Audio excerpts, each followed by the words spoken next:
അപ്പം ഐഷ പോറ്റി MLA ചേച്ചി നമസ്കാരം.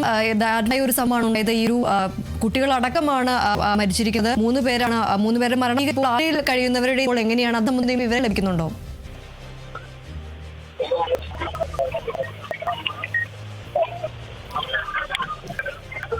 ശ്രീ ഐഷ പോയി, ഇപ്പോൾ രാത്രിയിൽ ഗുരുതരമായുള്ള പരിക്കുകളാണോ അവരുടെ നില ഇപ്പോൾ എങ്ങനെയാണ്? ഒന്ന് പേര് മാനേജർ ഇവിടെ ഞാൻ ഈ ബോട്ടിലാണ് നിൽക്കുന്നത്. ഇവിടെ വലിയ തോതിനോടിരിക്കുക എല്ലാവരും. അപ്പോ ആശുപത്രി പോയിന്റ് പേരെ ബാക്കി ഒരാൾക്ക് നല്ല സീരിയസ്. രണ്ടുപേരും പോയിട്ടുണ്ട്.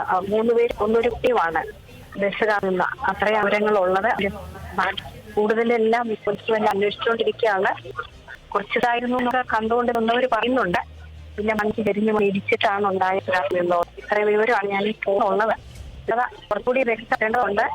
എല്ലാം കളക്ട് ചെയ്തു ഇടപെട്ടവർ നടത്തുന്നുണ്ട്. ഇടപെട്ടവരെല്ലാം ഇടപെടലും നടത്തും. മിനിസ്റ്റേഴ്സും കൂടി ഗവൺമെന്റ് കാലത്ത് നല്ല രീതിയിലൊന്നുണ്ട്.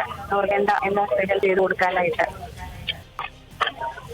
ശരി, എന്തായാലും വളരെയധികം നന്ദി ശ്രീ ഐഷ പോറ്റി. ഏതായാലും ദാരുണമായ സംഭവമാണ് നമ്മളോടൊപ്പം ചേർത്ത്. ഏതായാലും വാഹനം എന്നാണ് ഇപ്പോൾ MLA അടക്കം അറിഞ്ഞത്. ഏതായാലും